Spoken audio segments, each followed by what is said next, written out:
अस्सलाम वालेकुम। जगातों में आपको खुश आमदीद कहता हूँ। हुकूमत की जानिब से आवाम पर एक पेट्रोल बम गिराया गया है। पेट्रोल की फ़ी लीटर कीमत में 30 रुपये का इजाफ़ा किया गया है। ये इजाफ़ा, ये एटम बम एक ऐसे वक्त में फेंका गया है आवाम पर जब आवाम को ये कहा जा रहा था कि अपने कपड़े बेच देंगे मगर आवाम को भूखा सोने नहीं देंगे। आवाम को ये कहा जा रहा था कि हम हुकूमत छोड़ देंगे मगर आवाम पर महंगाई का बोझ नहीं डालेंगे। ये कहा जा रहा था कि हम IMF के प्रोग्राम से बाहर निकल कर आ जाएंगे मगर कौम की सलामती को ख़तरा होने नहीं देंगे। बड़े बड़े दावे किए जा रहे थे मगर गुज़श्ता रात हुकूमत ने मुश्किल फ़ैसले करने का फ़ैसला किया। ये मुश्किल फ़ैसला हुक्मरानों के लिए तो बहुत आसान है मगर असल मुश्किल आवाम के लिए है। अब 30 रुपये फ़ी लीटर पेट्रोल महंगा होने के नतीजे में महंगाई का एक नया तूफ़ान आ चुका है। ट्रांसपोर्ट के किरायों में 300 रुपये तक का इजाफा हो चुका है अगर आउट ऑफ सिटी आपको ट्रैवल करना है।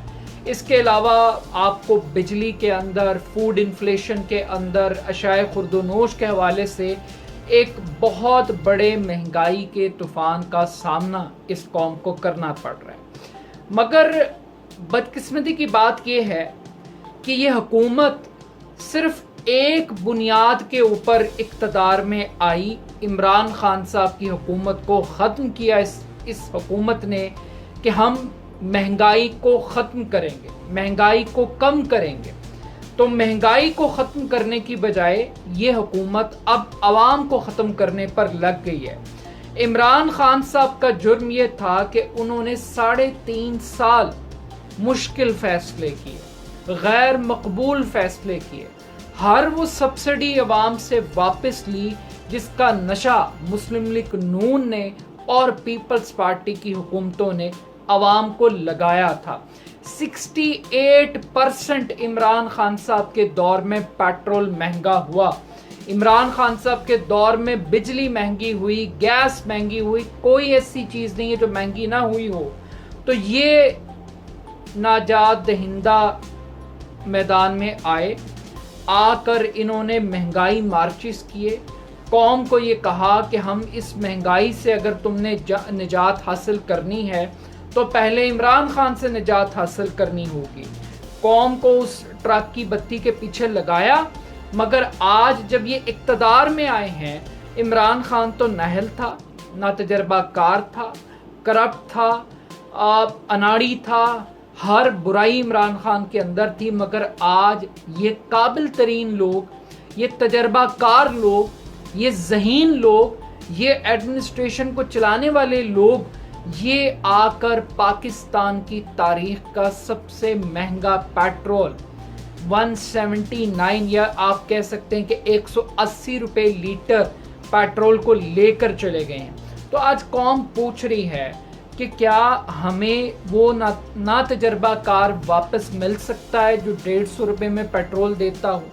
हमें वो अनाड़ी, वो ऐसा बेईमान और करप्ट इंसान मिल सकता है जिसके दौर में डॉलर जो था वो 185 रुपये का था और आज इन तजर्बाकारों के दौर में वही डॉलर जो है वो 200 रुपये से बढ़ चुका है। अब यहाँ पर सियासतदानों की मईशत मुख्तलिफ है, मुल्क की मईशत मुख्तलिफ है और एक आम आदमी की मईशत मुख्तलिफ है। बदकिस्मती ये है कि आम आदमी की इकॉनमी और इस मुल्क की इकॉनमी इकट्ठे नहीं चल सकते। आज शहबाज शरीफ कौम से ख़िताब करेंगे और ख़िताब के दौरान हमें बताया जाएगा कि अगर हम ये फ़ैसला ना करते तो पाकिस्तान श्रीलंका बन जाता। अगर ये पेट्रोल बम आवाम पर ना गिराया जाता तो पाकिस्तान का दिवालिया हो जाता। करंट अकाउंट खसारा आउट ऑफ कंट्रोल था, फॉरेन रिजर्व्स ख़त्म हो चुके थे, मुल्क में अफरा तफरी होती, इंपोर्ट बिल बहुत बढ़ चुका था। तो आपको इकॉनमी की बड़ी बड़ी इस्लाहात, आपको टर्मिनोलॉजीज़ इस्तेमाल करके आपको एक लॉलीपॉप देने की कोशिश की जाएगी। ये वही लोग हैं जो ये कह रहे थे کہ اگر وہ پیٹرول کو مہنگا کریں گے تو وہ ٹارگیٹڈ سبسڈیز دیں گے، وہ پیٹرول کارڈ انٹروڈیوس کروائیں گے، وہ مخصوص پیٹرول پمپس کی نشاندہی کریں گے جہاں سے ایک عام آدمی کو سستا پیٹرول مل سکتا ہے، مگر ایسا کوئی ریلیف ایک عام آدمی کو نہیں دیا گیا، بلکہ ایک عام آدمی کو عمران خان صاحب نے یہ لارا لگا کے رکھا کہ مشکل وقت ہے، آپ نے گھبرانا نہیں ہے، سکون صرف قبر کے اندر ہے۔ اور آج شہباز شریف صاحب کی حکومت بھی ہمیں یہ کہہ رہی ہے کہ آپ نے گھبرانا نہیں ہے بلکہ آپ نے صبر کرنا ہے۔ تو یہ صبر کا پھل عوام کے لیے کتنا کڑوا ثابت ہوگا یہ تو آنے والا وقت ہی بتائے گا، لیکن اس غیر مقبول فیصلے کی قیمت حکومت کو ضرور ادا کرنی پڑے گی۔ یہ نہیں ہو سکتا کہ اقتدار میں آنے کے لیے آپ مہنگائی کے خلاف نعرہ لگائیں اور اقتدار میں آنے کے بعد آپ مہنگائی کو مزید مہنگائی سے ختم کرنے کا فارمولہ پیش کریں اور عوام کے اوپر مہنگائی کے بموں کی برسات کر دیں۔ یہ وہ لوگ ہیں جو آج ملک میں ایٹمی پروگرام کو مکمل کرنے کے، ایٹمی دھماکے کرنے کا کریڈٹ لے رہے ہیں، لیکن آج ان کا کریڈٹ یہ پیٹرول بم کا ایٹمی دھماکہ بھی انہی کا کریڈٹ ہے۔ اب یہ عمران خان صاحب کا کام ہے، یہ پاکستان کے میڈیا کا کام ہے کہ وہ اس حکومت کی اکاؤنٹیبلٹی کرے۔ جب عمران خان صاحب ٹی وی چینلز پر بیٹھ کر ہمیں بھاشن دیتے تھے کہ جو مہنگائی ہے یہ ایک عالمی فینومینا ہے، یہ پوری دنیا کے اندر فوڈ انفلیشن ہے، انٹرنیشنلی فیول پرائسز بڑھ چکی ہیں، تو اس وقت کی جو حکومت ہے وہ ان باتوں کو جھوٹ کا پلندہ کہتی تھی۔ آج میں انتظار کر رہا تھا کہ پاکستان کے جو favourite media T V channels ہیں جو نون لیگ کی جیب اور ہاتھ کی گھڑی اور چھڑی بنے ہوئے ہیں، وہ کم سے کم پیٹرول بم کی اصطلاح اسی طریقے سے استعمال کریں گے جیسے وہ ماضی میں کرتے تھے، مگر آج وہ بڑی بڑی ٹرانسمیشنز کر رہے ہیں کہ یہ فیصلہ اگر نہ ہوتا تو پھر اس کے کیا نقصانات ہوتے، مگر کوئی فارمولہ یہ نہیں دے رہا کہ اگر آپ نے پیٹرول بڑھانا ہے تو اس کے اثرات کو پبلک تک آنے کے لیے کتنا اس کو کم کیا جا سکتا ہے، اس کے لیے کیا سٹیپس لیے جا سکتے ہیں، اس کے اوپر کوئی بات نہیں کر رہا۔ تو یہ پرائس عمران خان صاحب کو بھی اب جلسوں کے اندر، جلوسوں کے اندر ایک بہت بڑا بارود مل گیا ہے، لیکن اس کے ساتھ ساتھ یہ مشکل فیصلہ یہ بھی بتا رہا ہے کہ شاید اسٹیبلشمنٹ نے اس حکومت کو اگلے 14 ماہ کے لیے بک کر لیا ہے، اور یہ حکومت اب معجزوں کا انتظار کرے گی کہ آئی ایم ایف سے ڈالر ملیں، پاکستان کے اندر جو معاشی استحکام ہے وہ 6 سے 7 مہینوں کے اندر کوئی معجزہ ایسا ہو کہ عوام کو ریلیف محسوس ہو۔ اب عوام کو تو ریلیف نہیں مل رہا، لیکن ایک طبقہ پاکستان میں ایسا ہے جس کو مسلسل ریلیف مل رہا ہے، اور صرف اسی طبقے کو ریلیف دینے کے لیے یہ اقتدار میں آئے تھے اور انہوں نے اقتدار کے اوپر قبضہ کیا تھا۔ تو جناب سب سے پہلے تو انہوں نے اگلے انتخابات پر ڈاکہ مارنے کا بندوبست پورا کر لیا ہے، اگلے الیکشن کو چوری کرنے کے لیے، مردوں کے ووٹ کو کاسٹ کرنے کے لیے، اور یہ بوگس ووٹوں کو بھگتانے کے لیے انہوں نے پورا ارینجمنٹ تیار کر لیا۔ کل قومی اسمبلی سے 2 قوانین منظور کروائے گئے ہیں، ایک قانون کا تعلق انتخابی اصلاحات سے ہے، دوسرے قانون کا تعلق نیب کے قوانین کے ساتھ ہے۔ یہ واحد قانون سازی ہے جو پورے 1 مہینے میں اس حکومت نے کی ہے، اور اس پوری قانون سازی کا تعلق صرف پولیٹیکل اشرافیہ سے ہے، ان کے ذاتی مقدمات سے ہے، ان کے ذاتی اقتدار کے تحفظ سے، اس میں ایک عام آدمی کے لیے کچھ نہیں ہے۔ سب سے پہلے تو جناب اوورسیز پاکستانیوں کو ووٹ کے حق سے محروم کر دیا، 90 لاکھ پاکستانی اب پاکستان کے الیکٹورل سسٹم کا حصہ نہیں رہا اس قانون کے بعد۔ دوسری بات یہ ہے کہ ای وی ایم کا جو استعمال الیکٹرانک ووٹنگ مشین تھی، آرٹیفیشل انٹیلیجنس کے ذریعے دھاندلی کو روکنے کا جو بندوبست تھا، وہ معاملہ بھی ختم کر دیا گیا ہے۔ اب حکومت لالی پاپ کیا دے رہی ہے، بلف کیا کر رہی ہے؟ بلف یہ کر رہی ہے کہ جناب ہم نے ختم نہیں کیا، ہم نے صرف یہ کہا ہے کہ الیکشن کمیشن آف پاکستان اس بات کا فیصلہ کرے کہ کس طریقے سے ہم نے اوورسیز پاکستانیوں کے ووٹ کو شامل کرنا ہے، کس طریقے سے ای وی ایم کو کرنا ہے، और इम्प्लीमेंट करना और इन ओवरसीज़ पाकिस्तानियों के वोट को हक देने से पहले कुछ पायलट प्रोजेक्ट्स किए जाएं जिसके अंदर टेक्निकल असिस्टेंस, राजदारी और माली अखराजात का जायज़ा लिया जाए। इसी तरीके से EVM का भी एक पायलट प्रोजेक्ट किया जाए और फिर कौमी असम्बली के अंदर आएँ और आकर इस बात पर गौर करें कि क्या ये सूदमंद है या नहीं है। अब बात यह है कि किसी भी काम को करने के लिए नीयत बहुत इम्पॉर्टेंट होती है। इलेक्शन कमीशन की तो डे वन से नीयत नहीं थी और इस मुल्क की इस्टेब्लिशमेंट को भी सूट नहीं करता कि शफाफ इंतखाबात हों। पॉलिटिकल एलीट का तो बेनिफिट ही ये है कि मुर्दे वोट डालें, बोगस वोट भुगताए जाएं, डब्बे चोरी हो जाएं, डब्बे लेके भाग जाएं।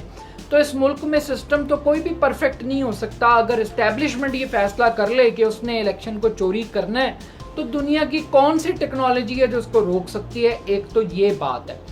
बात ये है कि ये जो तजर्बाती बुनियादें हैं इलेक्शन कमीशन पर छोड़ने का फ़ैसला है, मेरा ख्याल है कि ये सीधा सीधा ट्रक की बत्ती के पीछे लगाने का फ़ैसला है। ना यहाँ पर पायलट प्रोजेक्ट होने, ना उन पायलट प्रोजेक्ट्स को किसी ने कामयाब होने देना है और ना उसके लिए हुकूमत में और इलेक्शन कमीशन के दरमियान संजीदगी पाई जाती है। बाकी रह गई बात कि एक और लॉलीपॉप दिया गया था कि रिज़र्व सीट्स मुंतखब कर दी जाएंगी। तो जो कल कानून पास किया गया उसमें कहीं भी ओवरसीज़ पाकिस्तानियों के लिए रिज़र्व सीट्स को तजवीज़ नहीं किया गया। चलो पायलट प्रोजेक्ट तो होते रहेंगे, कम से कम ये रिज़र्व सीट के ऊपर ही ओवरसीज़ पाकिस्तानियों को ले आते। ऑल्दो के मज़ाती तौर पर ये रिज़र्व सीट्स का फार्मूला है, ये भी एक पॉलिटिकल करप्शन है। ये अपनी ही फैमिलीज़ की औरतों को पॉलिटिकली टिकटें बांट देते हैं, ख़वातीन के नाम पे, माइनॉरिटीज़ के नाम पे अपने प्यादों को ले आते हैं और नाम हो जाता है ख़वातीन का, माइनॉरिटीज़ का, और वो जो मकसद है वो फौत हो जाता है। तो एक तो ये बात है कि ये डाका डाला गया है अगले इलेक्शन पे, वो कल होते हैं परसों, लेकिन ये इलेक्शन चोरी हो गया। इसके बाद एक आखिरी चीज़ है नैब कवानीन में तरमीम। अब नैब कवानीन का ताल्लुक भी ज़रदारी और शरीफ ख़ानदान से है, मुस्लिम लीग नून और पीपल्स पार्टी की क़यादत से। इसका आम आदमी से कोई लेना देना नहीं। इसके अंदर एक तो चेयरमैन नैब की अपॉइंटमेंट का तरीक़ाकार बदला है, दूसरा ये बताया कि चेयरमैन नैब दोबारा अपॉइंट नहीं हो सकता। जो सबसे इम्पॉर्टेंट बड़ी वारदात इसके अंदर की गई है वो ये की गई है कि किसी भी किस्म के तरक्याती मंसूबे, किसी भी किस्म के कोई प्रोजेक्ट के अंदर अगर कोई बेज़ाब्तगियाँ पाई जाती हैं तो उसके ऊपर नैब कार्रवाई नहीं कर सकता। यानी कि अगर आशियाना के अंदर करप्शन होती है तो आप शहबाज शरीफ को नहीं पूछ सकते। पीने के साफ पानी पर 4 अरब लग के एक पानी की बूंद ना मिले पब्लिक को साफ पानी की तो आप शहबाज शरीफ को पूछ नहीं सकते और इसको आप रडार में नहीं ला सकते। फिर उसके बाद ये कि जो ब्यूरोक्रेट्स हैं उनके खिलाफ किसी किस्म की कोई कार्रवाई नहीं हो सकती। हुकूमत के और काबीना के जो फैसले हैं उस पे भले से उन्होंने कोई पैसे कमाए या नहीं कमाए, लेकिन किसी माफिया को, किसी कार्टेल को अगर बेनिफिट पहुंचाया तो उसके ऊपर भी कोई कार्रवाई नहीं हो सकती। मिसाल के तौर पे अगर काबीना चीनी चोरों को सब्सिडी देता है, आटा चोरों को सब्सिडी देता है, टैक्स पेयर की मनी को लूटता है, लूटने का मौका देता है, तो इस पे भी आप कार्रवाई नहीं कर सकते। एक आहत चीमा और फवाद हसन फवाद के पीछे छुप के पाकिस्तान की पूरी ब्यूरोक्रेसी को NRO दिया जा रहा है। अब जब ब्यूरोक्रेसी को NRO मिलेगा तो ये करप्शन सियासतदानों ब्यूरोक्रेसी मिलकर करते हैं। इन्होंने हर उस कानून को ख़त्म किया है जो इनके गले की तरफ आता है, इनके गिरबान की तरफ आता है, इनकी जेब की तरफ आता है। इन्होंने कोई एक तरमीम नैब कानून में ऐसी नहीं की जिसके ज़रिए करप्शन करने वाले को सख्त से सख्त सज़ा मिले, जिसकी वजह से जो लोग करप्शन करते हैं वो जो बच जाते हैं उनके बचने के चांसेस को कम करने के लिए इन्होंने कुछ नहीं किया। इन्होंने भागने के रास्ते दिखाए। रास्ते क्या हैं जी? जो रिमांड होता था वो 90 दिन की बजाय 14 दिन का होगा। ज़मानत का इख्तियार इन्होंने अनायत फरमा दिए। और जो टैक्स चोरी के मामलात हैं, आप जितनी मर्जी टैक्स चोरी करें उस पर भी आपको इस मुल्क के अंदर कोई आपको नैब वाला नहीं पूछेगा। फिर इसके बाद इन्होंने एहतसाब अदालत के जजेस की अपॉइंटमेंट का तरीक़ाकार। और हाँ, एक आखिरी बड़ी इंपॉर्टेंट बात जो इन्होंने की है, जिस तरह शहबाज शरीफ हर तकरीर में कहता है ना कि मैंने एक धैले की करप्शन नहीं की, یہ ہمارے اوپر جھوٹے اور جعلی مقدمات ہیں اور یہ کچھ ثابت نہیں کر سکے، اور پھر نیب اعلامیہ جاری کرتا ہے کہ جناب یہ ان کے بینک اکاؤنٹس پکڑے گئے ہیں اور یہ 24 ارب روپے کی منی لانڈرنگ کی گئی ہے، تو انہوں نے کہا کہ یہ جو ہمیں ذلیل کرتے ہیں نا، اس ذلت کو روکنے کے لیے اگر آپ نے انکوائری کی سٹیج کے اوپر پبلک کو کچھ بھی بتایا کسی نیب افسر نے، تو اس کو 1 سال قید اور 10 لاکھ روپے جرمانہ ہوگا، اور اگر کیس ثابت نہیں ہوتا تو پھر 5 سال قید کی سزا ہوگی اس نیب کے افسر کو اگر کیس جھوٹا ثابت ہوتا ہے۔ لیکن یہ سزا کوئی تجویز نہیں کی کہ اگر کرپشن ثابت ہوتی ہے تو وہ نشان عبرت کیسے بنے گا، کوئی سزائے موت برائے نام ہی تجویز کر دیتے کہ شاید یہاں پہ کچھ بہتری آ جاتی۔ اب آج از خود نوٹس کیس کا بھی ایک سماعت ہوئی جس کے اندر یہ پوچھا گیا کہ بھائی جو مجرم ہیں، جو ملزمان ہیں، کیا وہ خود ہی قانون میں ترمیم کر کے اپنے نام ای وی ایم سے ہٹا سکتے ہیں؟ یعنی جو خود ڈیفالٹر ہیں، جن پہ خود مقدمات ہیں، جو خود نیب کو مطلوب لوگ ہیں، اگر وہ خود اپنے لیے ہی قانون سازی کریں گے تو یہ کیا کانفلکٹ آف انٹرسٹ نہیں ہے؟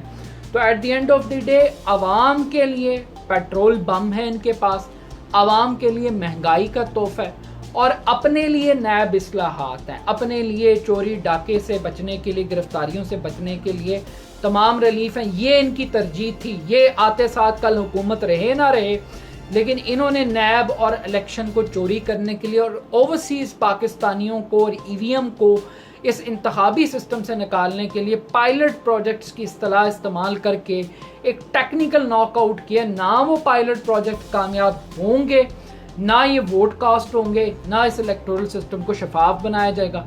باقی یہ نیب بنانے والے بھی یہ تھے، اس نیب کا غلط استعمال کرنے والے بھی یہ تھے، اور اب یہ جو مزید ریلیف تیار کر رہے ہیں اپنے لیے، یہ بھی انشاءاللہ ایک نہ ایک دن ان کے گلے اسی طریقے سے پڑے گا جیسے ماضی میں پڑا تھا۔